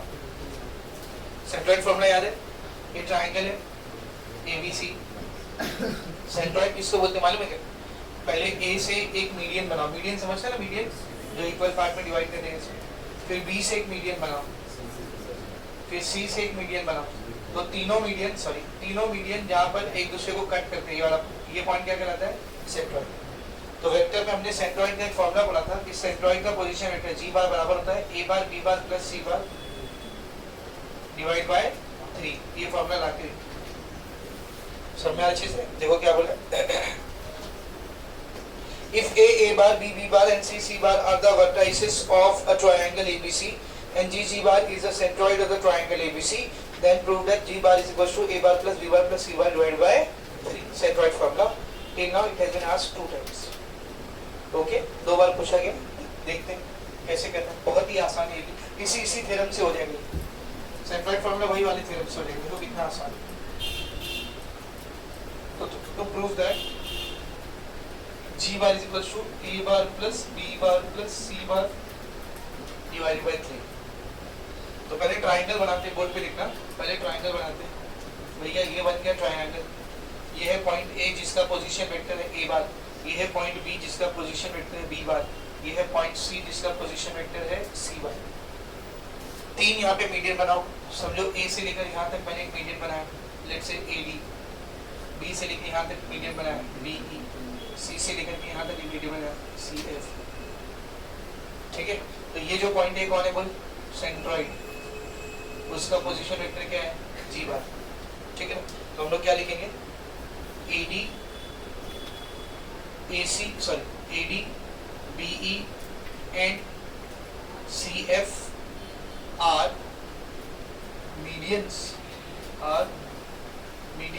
and G is centroid of triangle ABC। तो हमने triangle ABC के median और centroid को बना दिया। अब AD is मीडियन ना बेटा, AD कौन है देख, AD is मीडियन, AD जो है वो मीडियन है, therefore D क्या रहेगा बोल, D क्या रहेगा, अगर AD मीडियन है तो जो D है वो BC का क्या है बेटा, मिड पॉइंट है, तो BC का क्या बोल, मिड पॉइंट, तो D is mid point of BC। तो मिड पॉइंट फॉर्मूला भी मैंने आपको बताया था, है ना, क्या कि मिड पॉइंट का पोजीशन वेक्टर बराबर होता है, मिड पॉइंट का पोजीशन वेक्टर बराबर होता है पहले वाले पॉइंट का पोजीशन वेक्टर प्लस दूसरे वाले पॉइंट का पोजीशन वेक्टर डिवाइडेड बाय 2, याद है। और अभी इसको भी प्रूफ करने वाले हम लोग, इसके बाद वही प्रूफ है, मिड पॉइंट का प्रूफ है। मिड पॉइंट का पोजीशन वेक्टर क्या होता है, फर्स्ट वेक्टर का पोजीशन वेक्टर, फर्स्ट पॉइंट का पोजीशन वेक्टर सेकंड पॉइंट का पोजीशन वेक्टर डिवाइडेड बाय 2। इसका भी प्रूफ करना है, ये तो जब भी कराया था मैंने, अभी भी करा था, ये हो गया अपने को डी बार। ठीक है ना, अब जी कौन है बेटा, सेंट्रॉइड है, जी कौन है, सेंट्रॉइड। तो जब मैं आपको सेंट्रॉइड पढ़ा रहा था तभी मैंने आपको सेंट्रॉइड की प्रॉपर्टी पढ़ा था। सेंट्रॉइड जो होता है वो मीडियन को 2:1 के रेशियो में डिवाइड करता है। कौन से रेशियो में डिवाइड करता है लोग, 2:1, 9th स्टैंडर्ड का टॉपिक है। ठीक है ना, तो ध्यान से देखो, since centroid G will divide median AD in the ratio 2:1। ये सेंट्रॉइड की प्रॉपर्टी होती है, सेंट्रॉइड तीनों मीडियन को 2:1 के रेशियो में डिवाइड करता है, मतलब ये 2 रहेगा तो ये 1 रहेगा। तभी अलग थ्योरम पढ़े थे, ये लगा हुआ यहाँ पर ऐसी एक लाइन है जिसमें ये G है, पोजीशन वेक्टर G बार है, यहाँ पर A है, पोजीशन वेक्टर A बार है, यहाँ पर D है, पोजीशन वेक्टर D बार है, 2:1 के रेशियो में डिवाइड करें, क्या आएगा बोलो, G बार का वैल्यू बराबर आएगा, therefore पहले ऐसा लिखो, therefore by internal division formula G बार का वैल्यू क्या आएगा बोलो, जल्दी जल्दी बोलो, G bar is equals to 2 into D bar plus 1 into A bar divided by 2 plus 1. This can also be written as 2 into D bar. What is the value of D bar? B bar plus C bar by 2 plus 1 into A bar मतलब A bar 2 plus 1 3। ध्यान से लिखना भी, ये multiply 2 ये divide 2, क्या हो गया, कैंसिल। ऊपर क्या बच गया, D plus C plus A divide by 3। तो G बार की वैल्यू क्या आ गई, B plus C plus A लिखो, A plus B plus C लिखो बाय 3, यही लाने का कितना इजी। ये हो गया आपका सेंट्रॉइड फॉर्मूला। अब इसका लास्ट टाइप है बेटा, ये जो मिड पॉइंट फॉर्मूला इधर यूज किए थे ना, इसका प्रूफ, मिड पॉइंट फॉर्मूला का प्रूफ। तो theorem number 7, proof of mid point formula. देखो सब लोग, mid point if R is the midpoint of the line segment AB then prove that R bar is equals to A bar plus B bar by 2।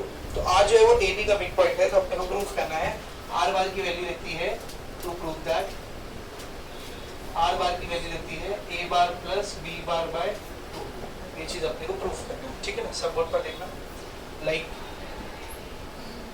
This is line AB, ये line AB है, इसका position vector है A बार, इसका position vector है B bar, ये है point R जो कि मिड पॉइंट है, जो कि क्या है बेटा, मिड पॉइंट। मिड पॉइंट मतलब ये पूरी लाइन को कैसे पार्ट में डिवाइड कर रहा है, इक्वली, ठीक है ना। अपने को प्रूफ करना R bar is equal to A bar plus B bar divided by 2।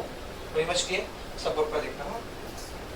Since R is the midpoint of AB, therefore R will divide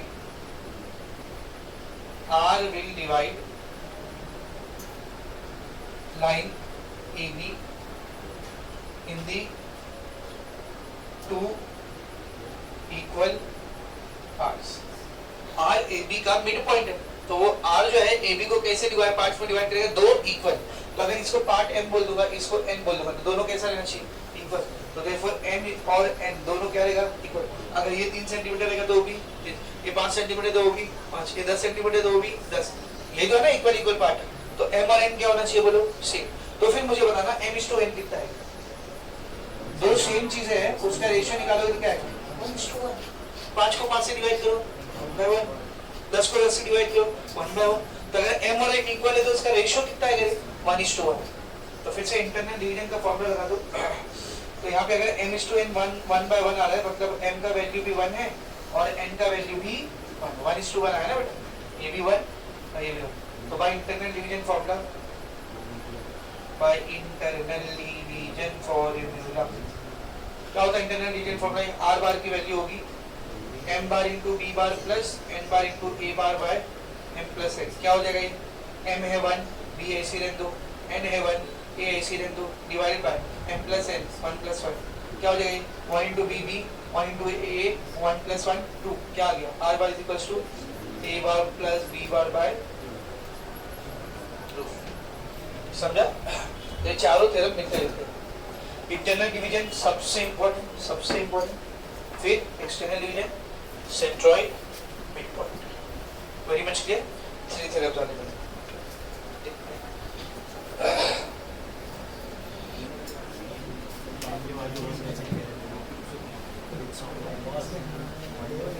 तो एलिमेंट जो होता है डायरेक्शन कोसाइन होता है. L का वैल्यू होता है cos अल्फा, M का वैल्यू होता है cos बीटा, N का वैल्यू होता है cos गामा. तो डायरेक्ट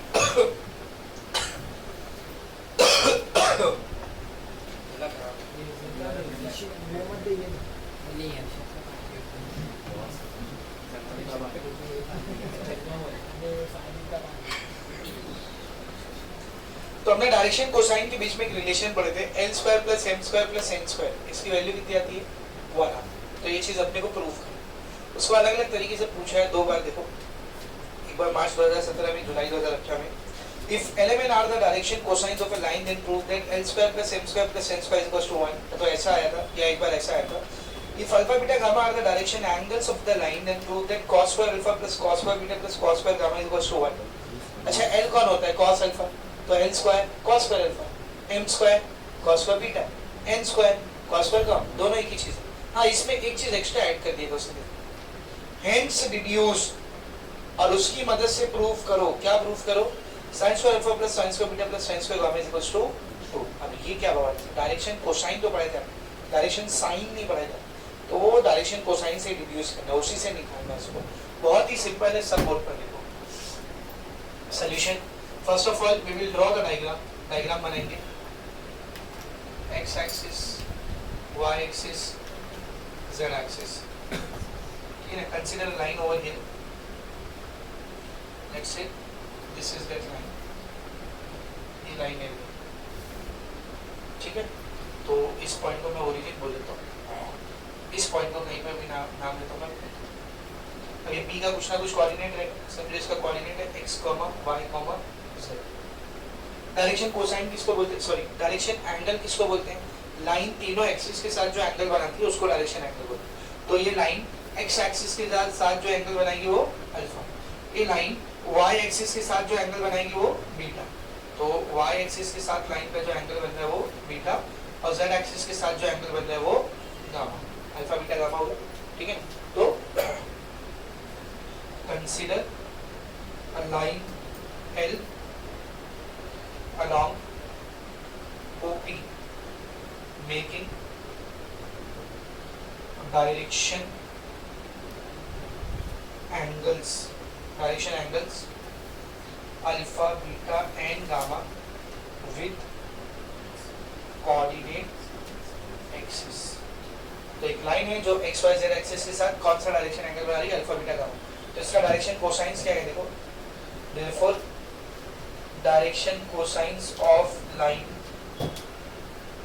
आर। लाइन का डायरेक्शन कोसाइन क्या रहेगा? डायरेक्शन कोसाइन तीन होता है, एल, एन और एन। एल कौन होता है याद करो? Cos alpha. एन कौन होता है बेटा? Cos beta. एन कौन होता है? Cos gamma. ये सब वेक्टर में पढ़े तो है कि नहीं? डायरेक्शन कोसाइन होता है एलिमेंट, एल की वैल्यू होती है cos alpha, beta B, N की वैल्यू होती है कॉस बीटा, एन की वैल्यू होती है कॉस गामा। यहाँ तक समझ में है? अभी जरा सब लोग ध्यान से देखना, coordinates of P R, coordinates of P R x, y, z। p की कोऑर्डिनेट क्या है बोलो? x, y, z। तो फिर आप लोग मुझे बताना OP वेक्टर की वैल्यू क्या रहेगी? OP वेक्टर अगर p का कोऑर्डिनेट x, y, z है, OP वेक्टर क्या रहेगा बोलो? xi cap. याद है कोऑर्डिनेट से वेक्टर कैसे निकालते हैं? xi कैप, yj कैप और zk कैप। पहले कोऑर्डिनेट को i कैप देते हैं, दूसरे वाले को j और तीसरे वाले को k, तो वेक्टर मिल जाता है। ये मेरा OP वेक्टर। ये क्या है बेटा? OP vector. अब मैं x, y और z की वैल्यू निकाल रहा हूँ। देख कैसे? सबसे पहले मैं क्या करूंगा? OP वेक्टर का डॉट प्रोडक्ट लूंगा i कैप के साथ। OP वेक्टर का डॉट प्रोडक्ट लूंगा किसके साथ?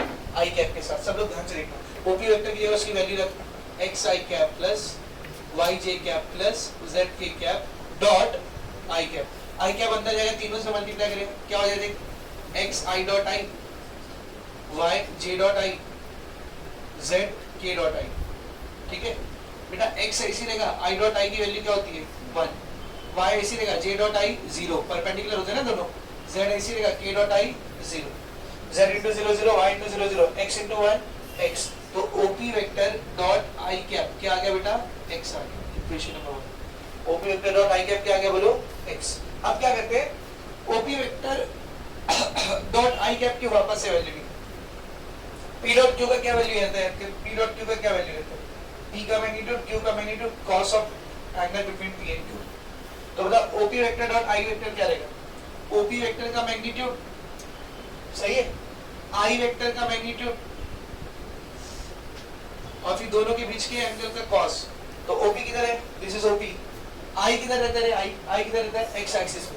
तो x एक्सिस और OP के बीच का एंगल कितना है? अल्फा। तो cos of alpha. So this will become OP vector dot i vector is equals to OP का magnitude. What is the magnitude of OP? तो लेट्स से O से लेकर P तक OP का मैग्नीट्यूड है r। OP का magnitude क्या बेटा? r। यहाँ पे लिख दो OP vector is equals to r vector, ऐसा नहीं। तो OP का मैग्नीट्यूड है r, ठीक है? तो OP का मैग्नीट्यूड आ गया r। i कैप का मैग्नीट्यूड बोलो 1 cos alpha. i cap unit vector है ना, ij के यूनिट वेक्टर है, यूनिट वेक्टर का मैग्नीट्यूड 1। तो r into 1 into cos alpha क्या आएगा बोल? बोल r cos alpha. Equation number 2 from 1 and 2, from 1 and 2 OP dot i LHS same है, तो RHS सेम रहेगा। x will be r cos alpha. तो जैसे हमने OP को i के साथ मल्टीप्लाई किया तो x की वैल्यू मिली, ऐसे ही OP को j के साथ मल्टीप्लाई करोगे तो y की वैल्यू मिलेगी, OP को k के साथ मल्टीप्लाई करोगे तो z की वैल्यू। लेकिन हम लोग काइंडली करेंगे, क्या लिखेंगे? सिमिलरली। जैसे x की वैल्यू आई है वैसी y और z की वैल्यू आएगी। क्या आएगी बोल? x आया था r cos अल्फा, तो y क्या रहेगा? r cos। y एक्सिस के साथ कौन सा एंगल रहता है? बीटा ना, तो cos बीटा। और z क्या आएगा बोल? r cos। हाँ, ये x y z आ गया। अब बताओ OP था क्या? ध्यान दे, OP क्या था? OP क्या था?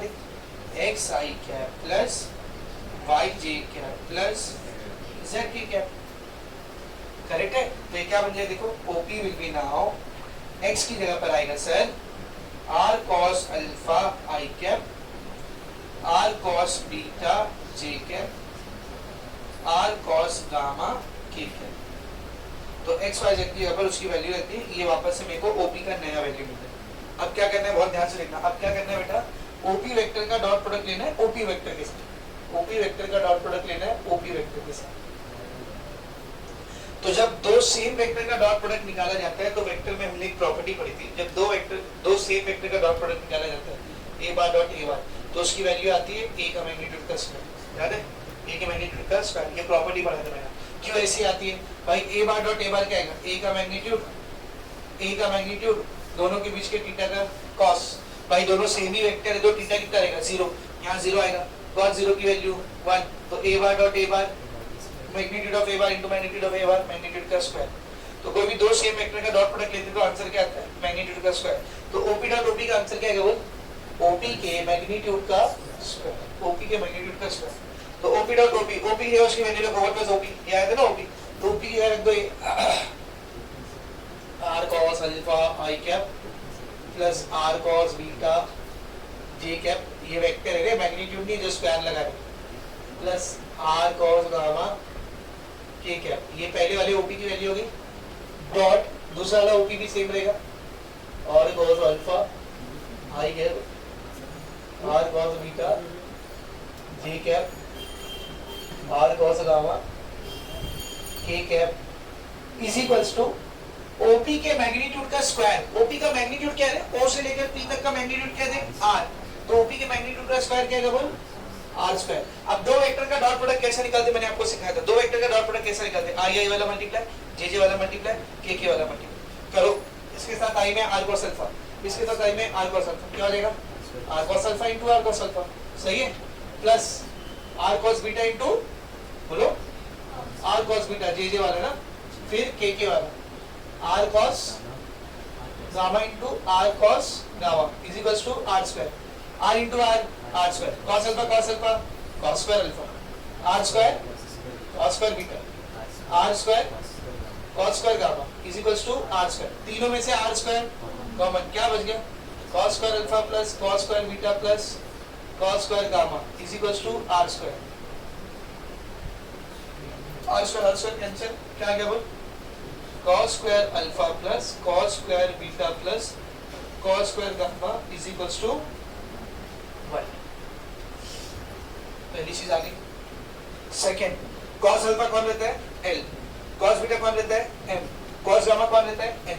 तो इसी को और कैसा लिख सकते हो? L square plus M square plus N square is equals to 1। ये आ गया। अभी जो रिड्यूस करने वाला था, ये वैसे तो आता नहीं, अगर आया तो कैसा करेंगे ध्यान है, छोड़ देंगे। Very good. Consider sine square alpha plus sine square beta plus sine square gamma, इसको मेरे को 2 लाके दिखो, इसको मेरे को क्या लगेगा? 2, एकदम सिंपल है। साइन स्क्वायर बीटा का फॉर्मूला क्या? 1 माइनस कॉस स्क्वायर बीटा, तो साइन स्क्वायर अल्फा क्या रहेगा बोल? 1 minus cos square alpha, sine square beta 1 minus cos square beta, sine square gamma 1 minus cos square gamma. तो ये 1 प्लस 1 प्लस 1, तीनों plus 1 को एक साथ ले लो, फिर ये माइनस ए माइनस ए माइनस, तीनों का माइनस बाहर ले लो, क्या बच गया बोल? Cos square alpha plus cos square beta plus cos square gamma, क्योंकि तीनों का माइनस बाहर चले गया। 1 plus 1 plus 1 3, cos square alpha plus cos square beta plus cos square gamma, कितनी होगी इसकी वैल्यू? 1, 3 माइनस 1। समझा अच्छे से? तो ये आपका थ्योरम नंबर 8 कंप्लीट हो गया, डायरेक्शन कोसाइन के ऊपर। ठीक है, only 2 theorems are remaining, 9 and 10।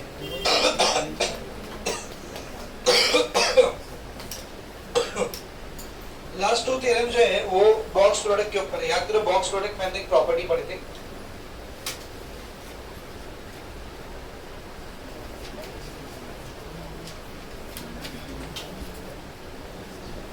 Volume of पैरेललोपिपेड और वॉल्यूम ऑफ टेट्राहेड्रॉन। कि अगर एक पैरेललोपिपेड है, उसके को टर्मिनेट एजेस, आजू बाजू के एजेस ए बार बी बार और सी बार है, तो पैरेललोपिपेड का वॉल्यूम क्या आता है? 1/6 sorry box product of A B and C. और अगर टेट्राहेड्रॉन की को टर्मिनेट एजेस है ए बी और सी, तो उसका वॉल्यूम क्या आता है? 1/6 into box product of A B C. दोनों प्रूफ करना बहुत ही सिंपल है, सब बोर्ड पर देखो, डायग्राम समझेगा तो एकदम आसान। सब बोर्ड पर देखा तो सबसे पहले 9 to prove that volume of parallelepiped is box product of ABC. अच्छा, बॉक्स प्रोडक्ट एबीसी का मतलब याद है क्या? एबीसी का मतलब याद है क्या? स्केलर ट्रिपल प्रोडक्ट, यानी पहले बी और सी का क्रॉस लेते हैं और फिर इसका डॉट लेते हैं, किसके साथ? ए के साथ। इसी को बोलते हैं ना स्केलर ट्रिपल। तो कहीं पर अगर ऐसा है तो उसी जगह मैं ये लिख सकता हूँ, इतना याद है? चलो बस क्वेश्चन पे। तो अपने को प्रूफ करना है कि एक पैरेललोपिपेड के वॉल्यूम का फॉर्मूला होता है बॉक्स प्रोडक्ट ऑफ एबीसी, जहां पर एबीसी जो होते हैं वो उस पैरेललोपिपेड के को टर्मिनेट एजेस यानी आजू बाजू के एजेस होते हैं। सबसे पहले इसका डायग्राम समझ लो, एकदम आसान है। पहले पैरेललोपिपेड बनाएंगे हम लोग, बॉक्स पैरेललोग्राम बनाओ एक, फिर एक और पैरेललोग्राम बनाओ, इसको ज्वाइन करके बॉक्स कंप्लीट कर दो. This geometry is called as parallelepiped. क्या बोलते हैं इसको बेटा? पैरेललोपिपेड बोलते हैं. ठीक है ना. अब इसमें कोटर्मिनस एजेस का मतलब क्या है? What do we mean by coterminous edges? या फिर इधर पे नहीं लेते, काम करते इधर. आजू बाजू के 3 एजेस, एडजेसेंट 3 एजेस. ध्यान से देखा. समझो ये है आपका ए बार, या फिर इसको भी ए बार बोलते हैं इसको. दिस इज ए बार, ये बी बार और ये सी बार. तो आजू बाजू के 3 edges. So we have to prove that this volume of the parallelepiped will be box product of A, B and C. Very much clear? एकदम आसान. सबसे पहली बात तो किसी भी पैरेललोपिपेड का वॉल्यूम निकाला कैसे आता है? तो इसको सबको नाम दे देते हैं. O, A, B, C, D, E, F, G. तो since volume of पैरेललोपिपेड इक्वल होता है, किसी भी पैरेललोपिपेड का वॉल्यूम बराबर होता है. किसी भी 3 डायमेंशनल ज्योमेट्री का वॉल्यूम कैसा निकलता है? बेस का एरिया इनटू हाइट. सही. तो पैरेललोपिपेड का वॉल्यूम बेस से निकालता है, बेस का एरिया इनटू हाइट. इसके बेस में कौन है? देख, ओ A B C. O A B सी क्या है? ये स्क्वायर नहीं है, पैरेललोग्राम. क्या है? Parallelogram.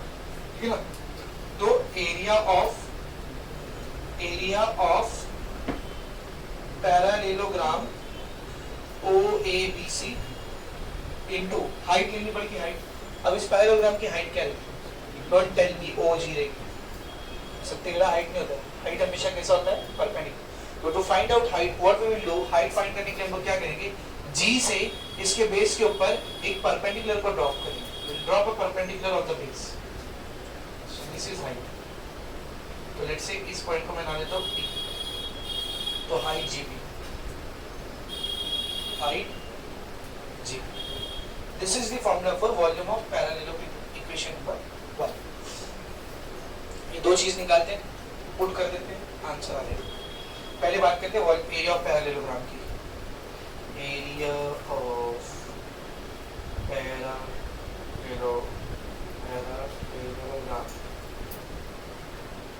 O A B C.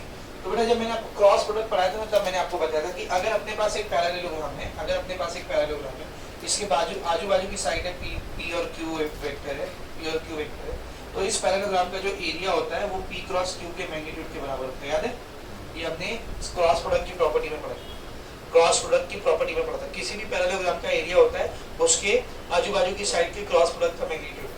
तो यहाँ पर कौन सा पैरेललोग्राम ले रहे हैं हम लोग? O A B C. ये नीचे वाला ले रहे हैं ना. तो इसके आजू बाजू की साइड कौन सी देख? B और C. कौन है? B और C. तो इसका एरिया क्या रहेगा? B वेक्टर और C वेक्टर के क्रॉस प्रोडक्ट का magnitude. Let's say this is equation number 2. पहला वाला आ गया. अभी किसकी बारी? Height GP. तो हाइट जीपी कैसे निकलेगी? तो हाइट जीपी को निकालने के लिए सबसे पहले डायग्राम में थोड़ी सी उंगली और करते हैं.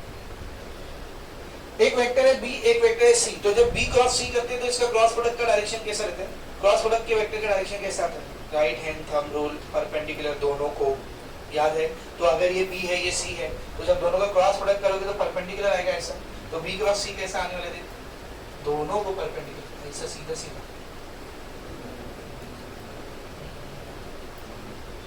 So this is your this is your vector B cross C. ठीक है, बन गया बेटा? बोल B cross C. अब मैं क्या करता हूँ? वेक्टर A का प्रोजेक्शन लेता हूँ B cross C पे. याद करो हम लोग प्रोजेक्शन लेते थे ना. ये वेक्टर P है, इसका सबने मेरे को Q के ऊपर प्रोजेक्शन लेना है. कैसा लेते थे? परपेंडिकुलर यहाँ से ड्रॉप करते थे. तो ये जो रहेगा ये क्या रहेगा? प्रोजेक्शन. तो ये प्रोजेक्शन का मैंने आपको फॉर्मूला सिखाया है, स्केलर प्रोजेक्शन. याद है? Scalar projection. तो जब P का Q के ऊपर प्रोजेक्शन लेते हैं तो उसका फॉर्मूला रहता है P dot Q divide by magnitude of Q. Scalar projection का फॉर्मूला सिखाया था मैंने आपको. आप भूल गए तो अलग बात है. P का जब Q के ऊपर स्केलर प्रोजेक्शन निकाला जाता है उसका फॉर्मूला क्या रहता है? पहला वाला वेक्टर डॉट दूसरा वाला वेक्टर डिवाइडेड बाय दूसरे वाले वेक्टर का मैग्नीट्यूड. ये फॉर्मूला इधर यूज करेंगे हम लोग. सब लोग ध्यान से देखना कैसे. पहले तो मेरे को बताओ A का B क्रॉस C के ऊपर प्रोजेक्शन रहेगा क्या? A का ये A है, ये B क्रॉस C है. जब इसको इसके ऊपर प्रोजेक्ट करोगे तो यहाँ से परपेंडिकुलर ड्रॉप करोगे ना. यहाँ से एक परपेंडिकुलर ड्रॉप किए तो ये जो पॉइंट है यहाँ से O से लेके यहाँ तक. This is scalar projection of A scalar projection of A on BC. A on BC. So let's say this is H. अब मुझे बताना है कि OH की वैल्यू किसके बराबर लगेगी? अरे देखना OH किसके बराबर है? GP. समझ रहे? तो देख मैं क्या लिखा, बहुत ध्यान से देखना, बहुत ध्यान से देखना. Height GP will be equal to height GP बराबर है ये OH कौन था? ये OH कौन था? Scalar projection of किसका scalar projection? A का. Projection of A on कौन से वेक्टर पर? ये बड़ा वाला वेक्टर कौन सा तेरे? B cross C. तो जब एक वेक्टर का दूसरे वेक्टर पे स्केलर प्रोजेक्शन निकालते तो उसका फॉर्मूला क्या होता है? देखो, पहला वाला वेक्टर डॉट दूसरा वाला वेक्टर डिवाइडेड बाय दूसरे वाले वेक्टर का मैग्नीट्यूड. ये आ गई अपने को हाइट जीपी. ठीक है, आ गई बेटा हाइट जीपी. इक्वेशन नंबर 2 यहाँ पे लिखने का, since scalar projection of P vector on Q vector is given by P dot Q by magnitude of Q. ऐसा रीजन लिखूंगा. ठीक है, तो ये हाइट आ गई, ये एरिया ऑफ पैरेललोग्राम आ गया, दोनों को उठा करके रख दो इक्वेशन नंबर 1. तो put equation 2 and 3 in equation 1. क्या बनेगी इक्वेशन 1? पहले तो देख इक्वेशन 1 थी क्या? Volume of parallelepiped, volume of parallelepiped is equals to area of parallelogram. Area of parallelogram क्या है? Magnitude of बोलना, magnitude of B cross C into height GP. height GP कितना है देख? A dot ना बोल A dot B cross C divided by magnitude of B cross C. क्या बचा? A dot B cross C. और A dot B cross C को हम लोग क्या बोलते हैं? Box product. वॉल्यूम ऑफ पैरेललो, यही प्रूफ करने का था. हो गया खत्म, कंप्लीट. 4 मार्क्स में आता है ये, और इसके साथ हैंड्स लगा देता है. ABC दे देगा और बोलेगा वॉल्यूम ऑफ पैरेललोपिपेड निकालो. तो ABC दिया, बॉक्स प्रोडक्ट निकालने का. याद है ना बॉक्स प्रोडक्ट कैसे निकालते हैं? डिटरमिनेंट लेते हैं, A के पहले वो आएंगे क्या होते हैं XYZ वाले, फिर B के, फिर C के, और उसको सॉल्व करते हैं. समझा अच्छे से? लास्ट थ्योरम नंबर 10 सेम ऐसे ही सॉल्व कर देखा. थ्योरम नंबर 10 उसमें पैरेललोपिपेड की जगह टेट्राहेड्रॉन लिया. क्या लिया बोलो? टेट्राहेड्रॉन. तो अपने को प्रूफ करना है वॉल्यूम ऑफ टेट्राहेड्रॉन इक्वल होता है 1/6 बॉक्स प्रोडक्ट ऑफ ABC. ये चीज अपने को प्रूफ कर. देखो पढ़ो जरा, ये लिखा है क्या? Read everyone.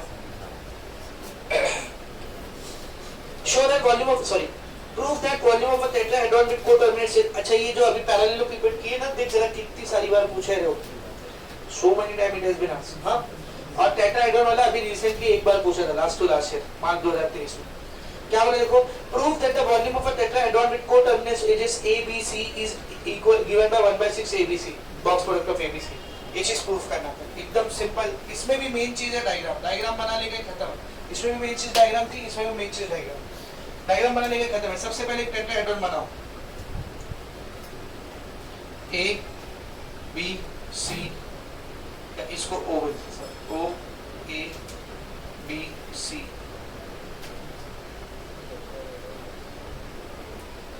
तो ये मैंने बना दिया एक टेट्राहेड्रॉन. कौन सा हेड्रॉन? टेट्राहेड्रॉन.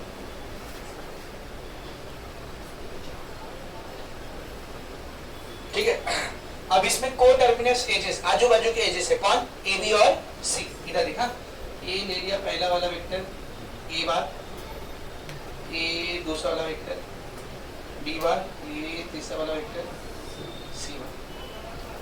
तो सर किसी भी टेट्राहेड्रॉन का वॉल्यूम होता क्या है? एकदम सिंपल.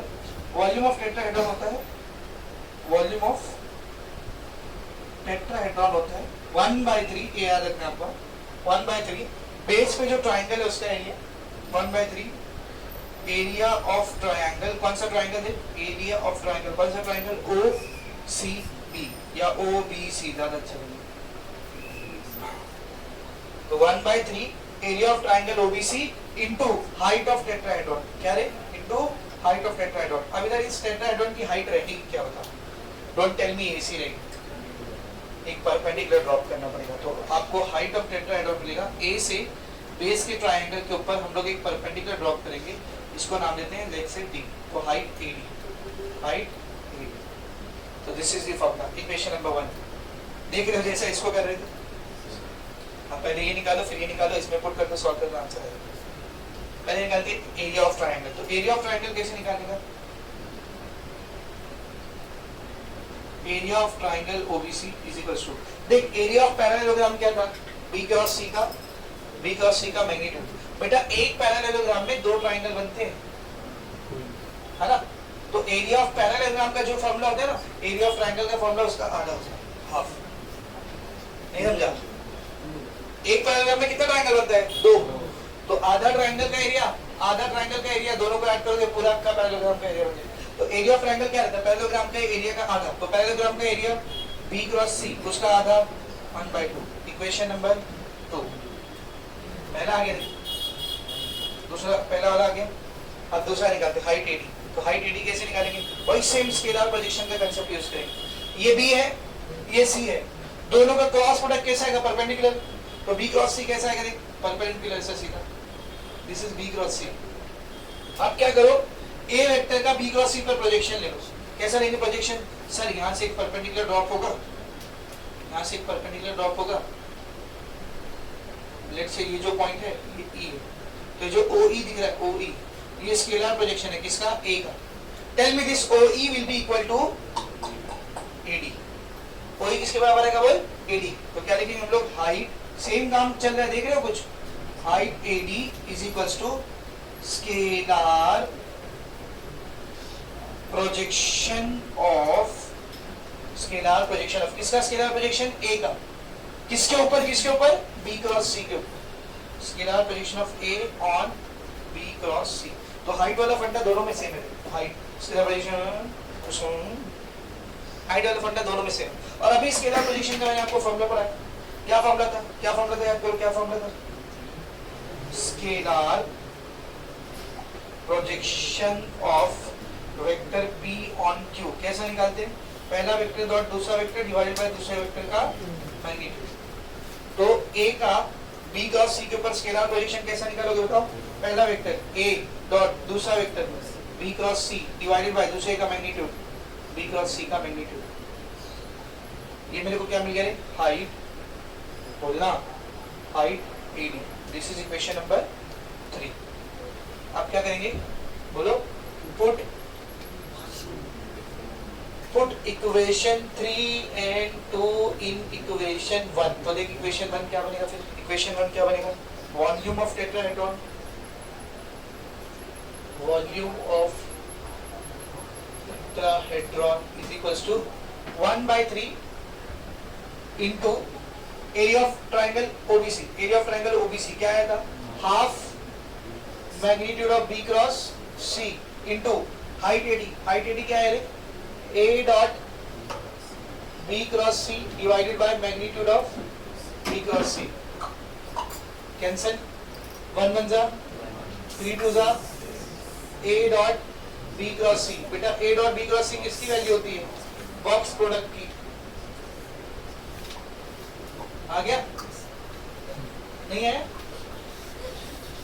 चलो को आएगा भी नहीं कभी, वॉल्यूम ऑफ टेट्राहेड्रॉन। तो यहाँ पर सारे थ्योरम्स क्या हो गए बेटा, फिनिश, बस ऑल द